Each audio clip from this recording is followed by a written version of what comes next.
Welcome to the Help Her Be Brave podcast show, where you get great ideas on how you can help save lives. I'm Amy with Embrace Grace.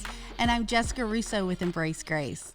So today is a little different than our past podcast because it's the end of a season and it's a very special day. It's very special because I wrote a book. And it comes out today. And so we're super excited. Hopefully you've already pre-ordered and you've already bought it. But if not, then we're going to talk you into it today, basically. But it's called Help Her Be Brave, Discover Your Place in the Pro-Life Movement. And it's published with Moody Publishing. So you can get it on Amazon. You can go to embracegrace.com.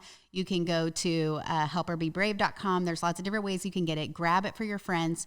And it's not a boring book. No. It has tons of stories of how women were impacted by others and who were empowered to be brave and choose life. But then it also, at the end of every chapter, has practical ideas about that specific chapter topic on what they can do to help save lives. Like the reason why I wrote it, it was someone came up to me in the at a conference that I had heard Abby Johnson speak at. It wasn't a conference. It was like a fundraiser, Heroic Media fundraiser. Anyways, this lady that had asked us to come, she, Abby, she's an amazing, if you haven't heard her speak, she's an awesome pro-life speaker, and she just really got everyone she left us all feeling like we're doing nothing. Yeah, we got to do more. We're doing nothing. And so afterwards, this lady that's just, she had sponsored the table and she's not necessarily involved too much in the pro-life movement except for giving and stuff, which that's awesome too. But she's like, I just don't know. I want to do more, but I don't know where to go. Where? What she do said, I do I Google it? I don't know how to find ways to get involved in the pro-life movement. And it just really got me thinking, most people don't know, all of the amazing resources. And I didn't know either. I remember when Embrace Grace was invited for the first time to go to a pro-life conference. Mm-hmm. It was a pregnancy center training conference. And they were coming to Dallas. It was for CareNet. And when we started Embrace Grace, we weren't thinking we're starting a pro-life organization. That wasn't really on our heart. We were just wanted to help people. Let's help people that have unexpected pregnancies. So when I had written my first book, A Bump in Life, and so they asked me to come speak, and they'll give us a free booth in exchange for me speaking. So we were like, sure. And at that time we didn't have booth stuff, and we were trying to figure out what to have there. And so we had no idea even what CareNet was really, mm-hmm. or anything like that. So we go and show up, and I just remember seeing all the vendors of all of these amazing organizations that are boots on the ground helping these women in all different creative ways, whether it's the software programs that help the pregnancy centers, or if it's the maternity homes, it's different curriculums for pregnancy centers. Yeah, birth mom support for women that choose to place their baby for adoption, and being an advocate for them. I mean, there were hundreds. You're like, this is a thing. I was like, because I just thought the pro-life movement was the people with picketing signs, because that's what the media really only yelling shows. At people. Yeah, I had no idea that it's this is a thing, and there's so many resources out there. And if these women knew, then they would never feel like they need to have an abortion because of all the great support that's out there. Do you remember the first time that you went to a pro-life conference? Well, my first. Well, I went to the Pro-Life Women's Conference when it was in Dallas, when it was really small. And I remember thinking, there's so many different people here. There was Democrats for life and atheists for life, and secular pro-life. Yeah, we pigeonhole it it's only Christian people. Mm-hmm. And somehow, Republicans own pro-life. No, it's an everybody thing. This is not a political thing. This is not a church denomination thing. This is an everybody thing, just to love people. And my first March for Life, I remember thinking, being prepared, this is going to be scary. There's going to be angry protesters, because that's what you see on the news, right? The pro-lifers are angry. But it was so loving and encouraging. Yeah, for sure. And I thought for sure too, like we were going to stand out at the first We're March going to for be Life. the only ones. We're going to be the loving people, and we're just going to stand out from all the angry people. And yeah, no, everyone was so It's nice like and loving. this little of a group that are the angry people. Yeah, it's we very pray kind. from afar. Yes, for sure. It was nothing like that. And in this book, I start out with a story about how one time there was Teresa with, I'm blanking on that. Well, she's with Pro-Life San Francisco. Yeah. But she's an atheist, and she is pro-life, and she is amazing Oh, my person. I mean, goodness. what she's doing. She's a powerhouse. Again, in San Francisco is one of the most, there's a lot of abortions that happen there. So it's amazing to see her voice is so needed in that area. And so she had come up to me at I think it was the Pro-Life Women's Conference. She came up to me and she's like, "Hey, I was wondering if you could come speak at Berkeley College in California." Yeah. And I'm going to have pro-life speakers there all day. And knowing that she's an atheist, I was like, are you sure Do you want know me? Like, I talk about God and I talk about, love and life and the church. And she said, yeah, I get it. She said, I don't believe in your God, but I believe in the power of your people. And if you could get your people to actually do something, this issue wouldn't be an issue anymore. I was like, Mike drop. dang. But it's so true. Yeah. Like there are over 300,000 churches in America. And if all of us, and we are the church, there are church buildings, but we are the church.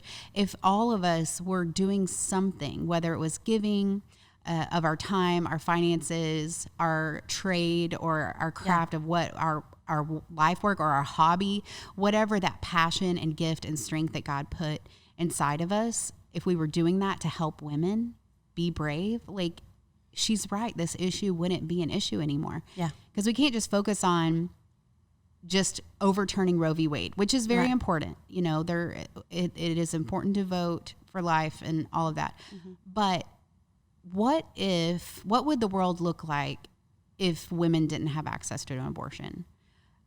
It'd be kind of scary for those women right now. Right. And they would go to the church to ask for help. And as the church, we can't just say, good luck, hope it works out for you. Right. Like, yeah, it's so important to save the life of a baby. That's valuable. And all of the work that goes into that is important. But there's also another life at stake there.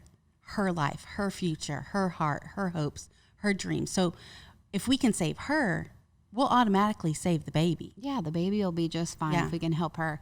And so we have to be ready as the church to be able to open our hearts and our arms, our homes, our doors, our homes to these women to be able to help her. Like we have to be able to help her practically, spiritually, and emotionally. Right. With the things that she needs in that situation. It's not just about a vote. We have to be working on the other side to make it until then unthinkable and unnecessary, right? Or perceived unnecessary for a woman to think that she needs that. And so that is what our heart is, and that's what this book, Help Her Be Brave, is about. And it gives so many great, creative, practical ideas that people can do. And it doesn't have to be like you have to quit your day job and go work in ministry or whatever. I mean, that's amazing if you feel called to do that. For sure. But there are things like my husband, he loves budgets and finances, and I know, and he helps a single mom that comes around a lot at our house. He helps her with like knowing how to budget, and that's his thing that he helps with. Or there's people that are great at coupon cutting and knowing how to save money. You can help a single mom with that. I mean, there's so many ways that people can think about all the things you do in a day as a mom, a sister, a daughter, like all these things and actions that you take in a day. Somebody needs help with them and knowing how to do it, how to manage your time, how to manage finances, how to steward the relationship with your child. Like all of these things we learn from seeing other people do it. Right. Yes, for sure. And there's many ways to help. And the way we have the chapter breakdown in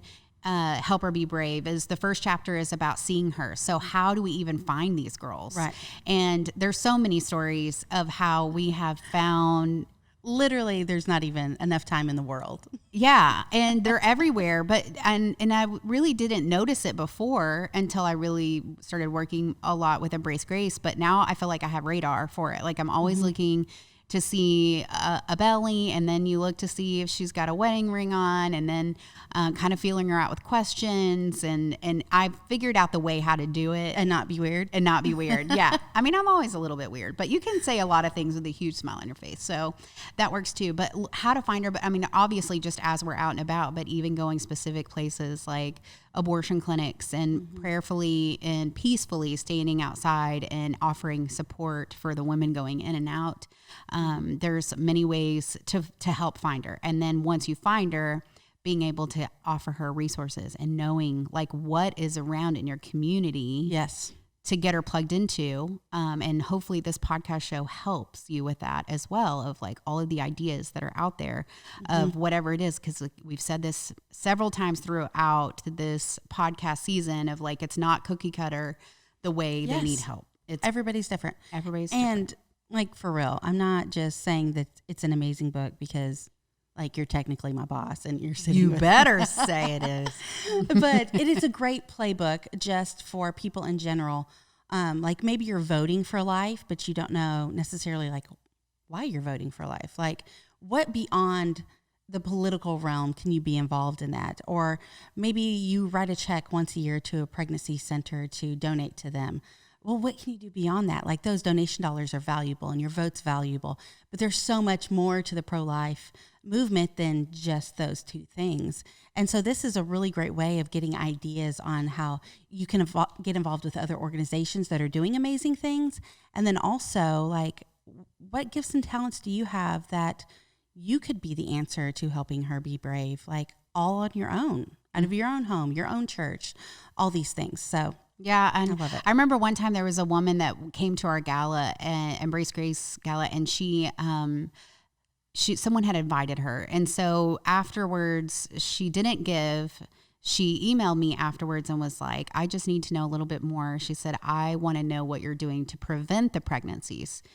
And we're like, I wrote her back and I was like, okay, so our organization helps after they get pregnant. And there are some organizations, you know, that focus on prevention. Like obviously we can't do it all.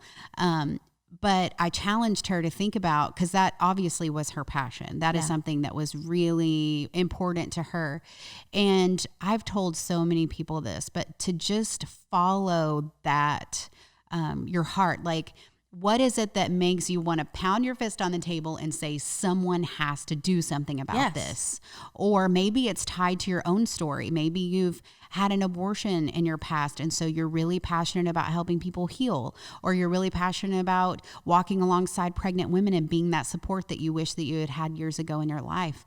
Or maybe your daughter had an unplanned pregnancy, and so that is why you're really passionate about following your story, that justice, you know, pounding your fist on the table, and even just do the thing that you're really focused on or that you love, just like the girl asking about the prevention. And so I challenged her to maybe start something or go get connected to an organization that is doing that. And I gave her some ideas of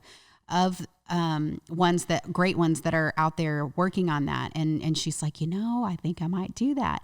And she never thought about that, you know, before that, like, maybe it's me. Maybe I'm supposed to do that. What breaks your heart? Like our heart breaks for what breaks God's heart. And so if your heart is breaking over a certain area or topic on life, like, what is God speaking to you about that? How can you be activated in that? Don't just sit in that and, oh, somebody should do that. That's awful. Like, it's you. Hey guys, it's Jessica taking a quick break from the podcast to share some news with you. What if we lived in a world where every woman with an unplanned pregnancy always felt empowered to choose life for her unborn baby? Well, get your copy of Help Her Be Brave to discover your place in the pro-life and pro-love movement, a place where you can put your passions into action. To pre-order the book or learn more about the Help Her Be Brave initiative, visit www.helpherbebrave.com today. Whatever that that peaceful, but yet discontent. Yes. That stirring, that agitation. Follow. And, and then there's a lot of people that come to me and they're like, hey, you started this organization and I just really want to start mine and I want to start a maternity home but I need $1 million to start it. And so I just don't really know what to do. And I'm kind of stuck. So I can't do anything. And I'm like, do you have a couch? Do you have an extra seat at your table? Yeah. Just do with what's in your hand right now. What is in your hand? Do you have $5 to help, have a meal for someone at your table every night? And we don't have to be limited by what our big future dreams are. Yeah. Start with what you have and be a good steward of what God's given you right now. And then watch what doors open up. And if I've said too that like if there's 500 steps between here and your dream, really there's just 500 step ones. Like just what's the next one next? You don't have to know what step 6 is or 10, and you can't that can't happen yet because you don't have this or that, but you can do the next step. Yeah. And God will take care of that. By the time you get there, it's taken care of. And even how we started Embrace Grace, like we didn't go into this thinking we're going to start this nonprofit organization and we're going to help churches all over the nation and world.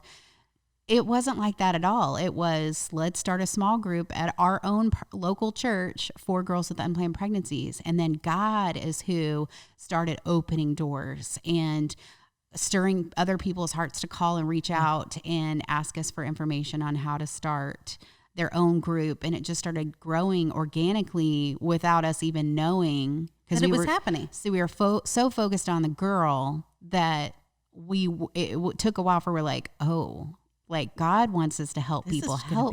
Big. This is going to be a thing. Like we're going to start a nonprofit. And it's so true. If we can just focus on the moms, then everything else will fall on in place, or dads, or wherever it is that God's calling you to and serve. your passion, your dream, it doesn't have to look like somebody else's dream. Like don't get discouraged because you don't know how it's going to get to that next point, or you don't know how it's going to make it to step 500.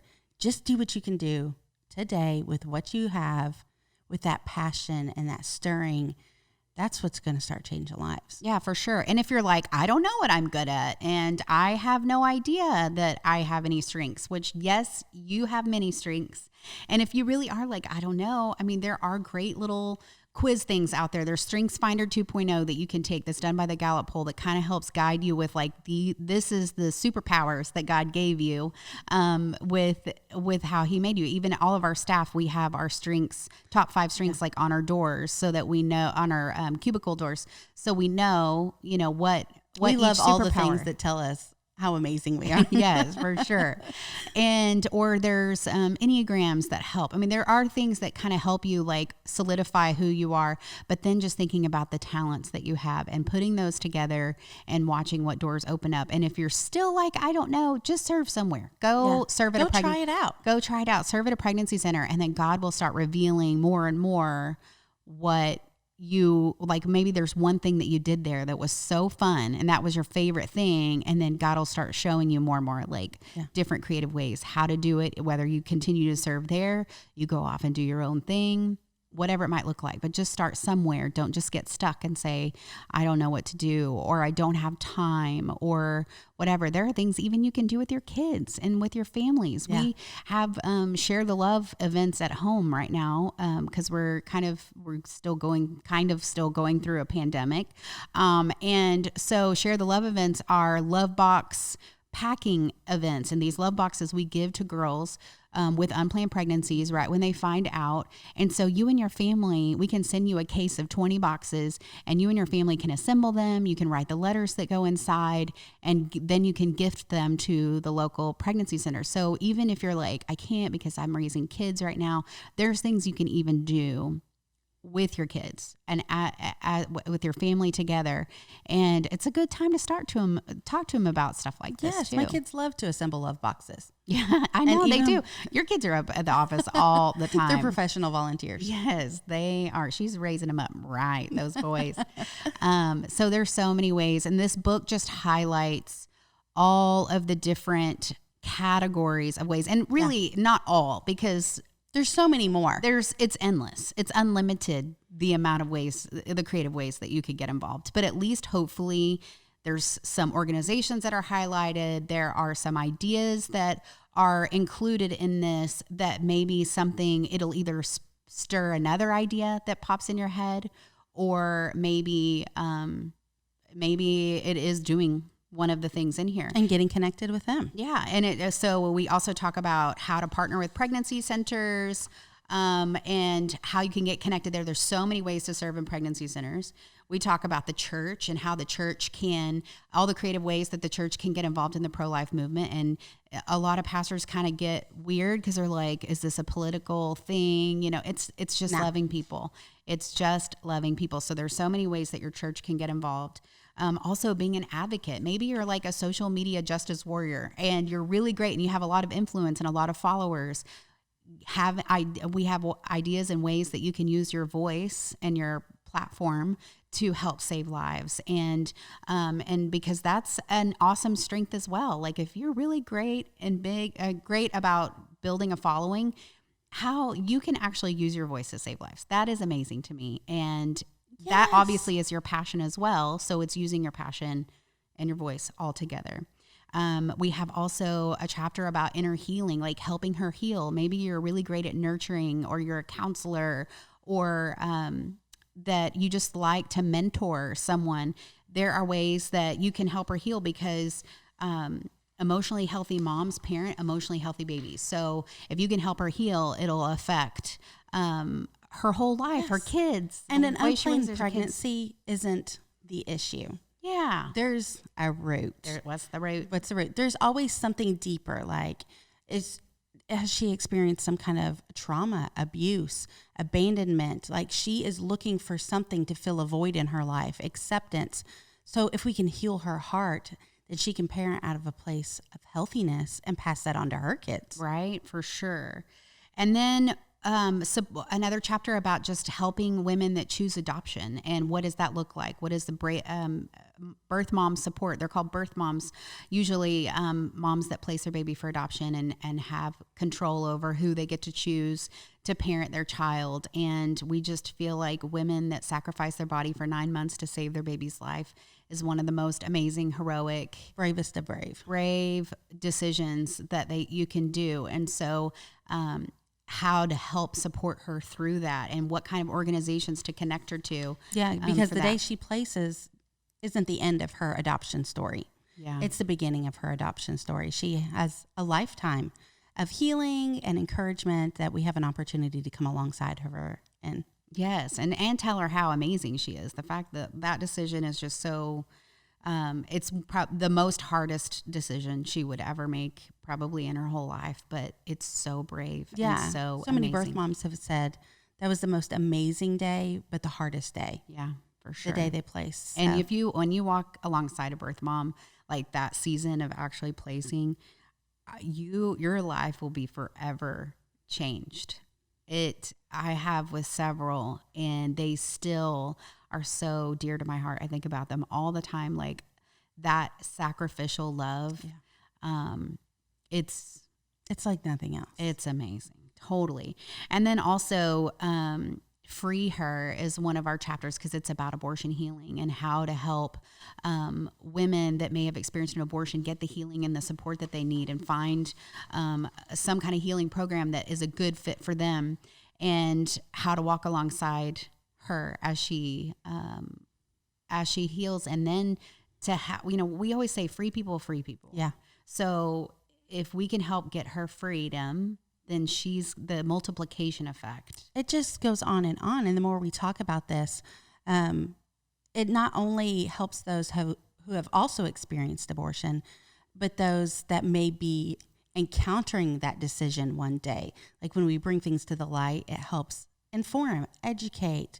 And as part of the pro-love movement, we have a great responsibility to these women to include them in on the pro-life conversation, because their stories are valuable. Yeah, for sure. And they're even more on fire with being the change. Yeah, and let them walk out their healing and set others on fire with that. For sure. And then also empowering her, like how to help her practically with things that she needs. There's being a single mom is hard, and there's a lot of needs that sometimes come up. And so how can we help practically with either financially or giving our time, or even just help babysit or help with cook a meal, once a week so that she doesn't have a gas to. card every once in a while. Yeah. Like there's so many different ways. A million ways. There's a million Literally ways. Yeah. a million ways. There's not enough bullet points at the end of the chapter to cover that. And, the subject of poverty with the actual financial situations, when someone lives in that cycle, it bleeds over into every aspect of their life. Poverty in relationships, poverty and their hopes and their dreams. So if we can really help meet those needs, we can free up her heart to dream. Yeah, for sure. It does affect everything. And then also just prevention. How can we help before she even gets pregnant? Mm-hmm. How can we help have a message where she understands her value and her worth, and how God created us to share a sexual experience between our husbands, and not just giving our heart away to everyone that's out there. A lot of the Embrace Grace girls that come into our classes, almost all of them are searching for love and validation, and just saying yes to any person that would give them the attention that they so desperately desire. Some of them even still in relationships where they're being abused, or their boyfriend's playing video games all day and she's the one that's working, supporting everything. Yeah. And because they don't know their value and worth, and how much God loves them so much, like not just in their head, but really know in their heart, in their soul. It's like my favorite subject to talk to Embrace Grace moms about. Talking about where intimacy begins. And so many people are afraid to talk about intimacy and sex inside of the church. Mm-hmm. That when there's ignorance, there's where failure happens. And so that's the night of class where like the girls are like taking notes. I know, right? Like, they love talking about sex. Because intimacy is a beautiful thing that God created as a gift. And if we can show them what it looks like inside of God's plan, we set them up for a win. For sure.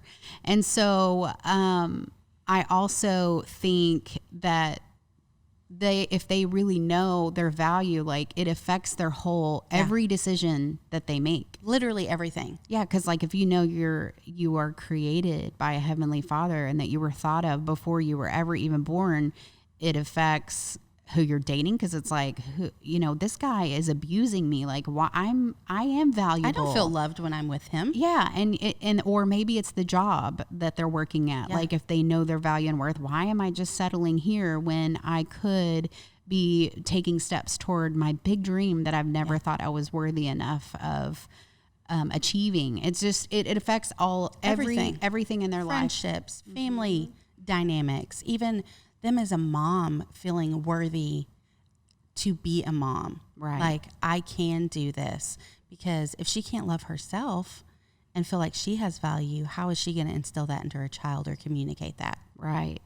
And then our last chapter is about just how to have that pro-whole life approach with women, and that's really the church, but how to help her with her growing her spiritual roots, and really just that ongoing way to even know where to start in God's word, or great podcasts to listen to that help her learn about God even more, or books to read, or Bible studies, getting connected into the church. Embrace Grace is awesome, but it is specifically for when you're pregnant, and we have Embrace Life that's for after you have your baby, for single young moms.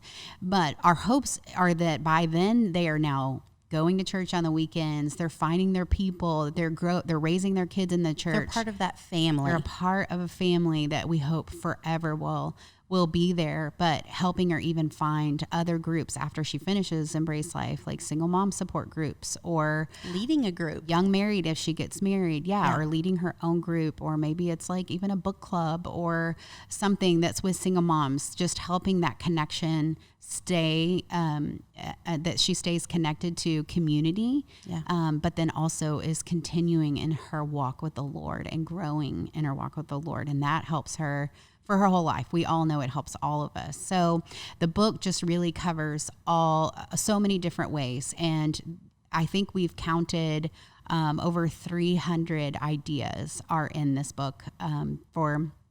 So if you don't find something in here, then just call us and we'll brainstorm with you. We'll figure it out together. But there's we'll set up a call. We'll figure it out together. Yes. Okay.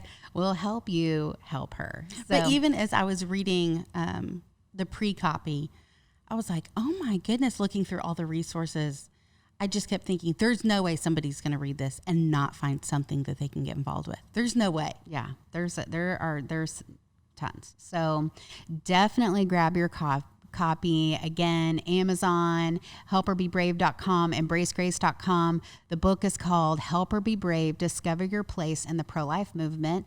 And grab a few, leave a good review, please, on all the things, and tell your friends about it, share posts about it, because like what I mentioned at the beginning of the show, with what Teresa said, that if we could get your people to do something, then this issue wouldn't be an issue anymore. So the more that you share about the book or even the show, it's going to help. If we all are doing something, the issue wouldn't be an issue anymore. And people don't know what they don't know. Yeah. And with this releasing in January, Sanctity of Life Month, it is a thing.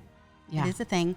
But it's a great even place for pastors or priests to get their congregations a great tool on how to get involved, and then continue to do that throughout the year. Yeah, for sure. For sure.